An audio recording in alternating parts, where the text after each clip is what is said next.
Você tem medo da solidão? Será que é porque você não consegue conviver com você mesmo? Os fatos são recentes. Outro dia apareceu nos meios de comunicação a história de um homem que ganha dinheiro para fazer caminhada com outras pessoas. As pessoas não querem caminhar sozinhas e pagam para esse homem caminhar com elas.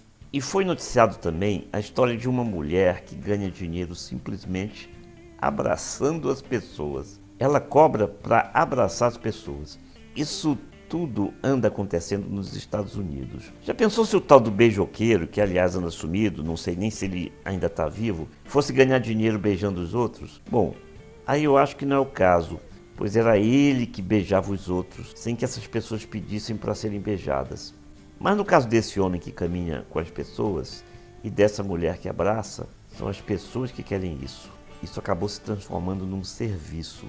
Esse é um sintoma de um fenômeno que não é recente. Existe há muito tempo, há muitos anos, na verdade há muitos séculos, que é a dificuldade de conviver com a solidão. Momentos de solidão podem ser úteis para que a gente se avalie, para que a gente se conheça melhor e também para aprender a conviver com os outros.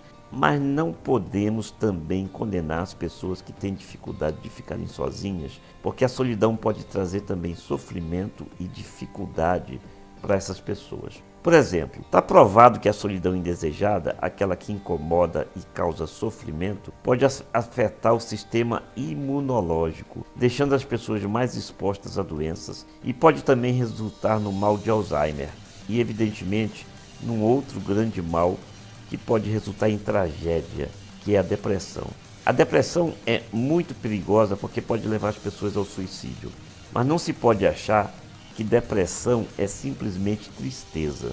Depressão é uma doença muito séria do sistema nervoso que pode ter várias causas ou até mesmo surgir do nada, de coisa nenhuma, e precisa de tratamento. As pessoas andam discutindo se essa questão da solidão está associada ou não ao mundo dito moderno, onde as pessoas estão interagindo com a tecnologia mais até do que com outras pessoas. Mas é lógico que o mundo não para, o mundo vive em constante mudança e é lógico que a tecnologia tem, de certa forma, levado as pessoas a uma vida muitas vezes mais isolada. Nós não estamos aqui, evidentemente, falando das pessoas que trabalham no computador, que trabalham na internet. Na verdade, esse é um trabalho como qualquer outro. E o computador é apenas uma ferramenta de trabalho.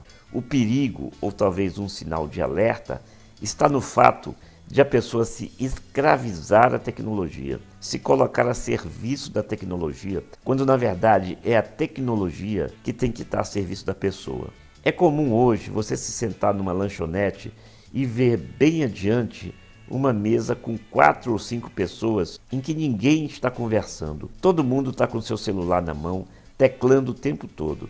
E tem também aquelas pessoas que, com o propósito de se dizerem muito bem relacionadas, ficam numa roda de amigos o tempo inteiro penduradas no celular, o que chega a ser desagradável para as pessoas que querem mais interação nesses bate-papos. Ou até chega a ser meio indelicado quando você está falando com essa pessoa e ela não para de teclar no celular, mesmo quando você está se dirigindo diretamente a ela. E tem também as pessoas que usam o celular para se dizerem sociáveis ou até importantes. Uma vez eu estava num evento social e um sujeito fingiu que estava falando ao celular com um senador. Só que ele não percebeu que esse senador também estava ali naquele momento, naquele evento social, a poucos metros de distância, e não estava falando no celular naquele momento. Já pensou que mancada? Eu conheço pessoas que chegam a dizer que adoram a solidão, adoram ficar sozinhas. Isso não tem nada demais, é uma opção delas, é o jeito delas, é o direito delas. Mas não se pode negar que o ser humano tem necessidade de vínculos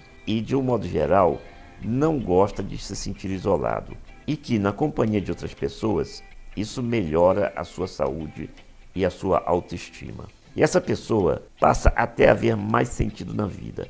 Hoje nós podemos também notar que tem pessoas de mais idade que não entendem a convivência dos mais jovens em idade, e eu gosto de frisar jovens em idade porque a juventude nem sempre está associada à idade cronológica, que não entendem, repetimos, a convivência tão frequente e constante desses jovens com a tecnologia. Mas as pessoas mais idosas em idade cronológica, que estranham a tecnologia, que não é do seu tempo, têm que compreender que para os mais jovens em idade, às vezes também é difícil compreender a falta de tecnologia que não faz parte do seu tempo.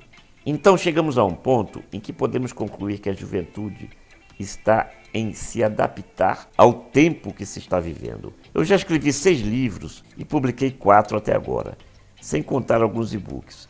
O primeiro eu comecei a escrever ainda numa máquina de datilografia, mas festejei a chegada do computador pessoal, pois sempre encarei o computador como uma ferramenta de trabalho extraordinária para quem escreve, pelo tanto que ela facilita o ofício de escrever. Mas tanto como escritor, como também como jornalista, eu convivi com pessoas que nunca mesmo conseguiram se adaptar ao computador como uma ferramenta para facilitar o trabalho. E mesmo em minha época de professor universitário na faculdade de jornalismo, tive muita dificuldade em fazer alguns alunos, bem mais jovens em idade do que eu, se adaptarem ao computador na hora de escrever um texto. Mas voltando ao caso da solidão, é preciso verificar quando esse convívio com a tecnologia é algo natural, uma evolução dos tempos, e quando ele se torna exagerado a ponto de se transformar numa fuga. É o caso das pessoas que convivem com a máquina para substituir a convivência com as pessoas até nos relacionamentos, para fugir ao ônus do relacionamento, como eventuais desentendimentos e dificuldades do dia a dia. Nesse caso, a coisa já não pode ser considerada como saudável, porque se é verdade que o amor faz parte da natureza humana, há fatos que fortalecem a impressão de que o amor na atualidade perde força, ou as pessoas que efetivamente amam nem sempre são levadas a sério. Faz parte desse cenário a visão machista, que não é só do sexo masculino, mas também das mulheres, quando repetem a velha máxima de que homem não chora. É como se homem cada vez menos tivesse direito de ser sensível, de ser sentimental e, em última análise, de ser sincero quando diz que ama e que quer se dedicar a uma pessoa ou a uma família. Um dos sintomas dessa incompreensão em relação ao amor está no próprio sexo solitário, que leva alguns homens a preferirem a masturbação e a pornografia em razão de inúmeros bloqueios em sua personalidade na relação com o sexo oposto. Nós já falamos sobre isso num recente vídeo. Se você não assistiu ou quiser assistir de novo, basta clicar na imagem acima para ter acesso direto. Aliás, vale lembrar que o Japão é um país típico de onde há pouca disposição para a sexualidade sadia entre parceiros que se amam está atingindo níveis preocupantes. É cada vez maior o número de japoneses que não praticam sexo, alegando problemas como cansaço após longas jornadas de trabalho, além de preocupações do cotidiano, chegando a adotar o que lá já está sendo chamado de celibato voluntário. E os números impressionam.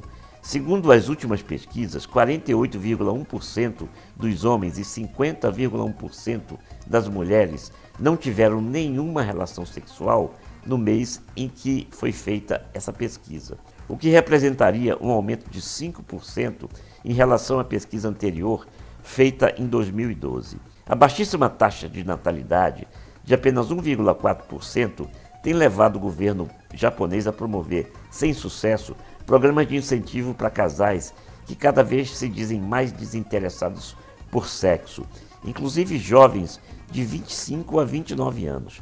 20% deles afirmam que o sexo não interessa, o que fez surgir no país a classe dos homens chamados de herbívoros.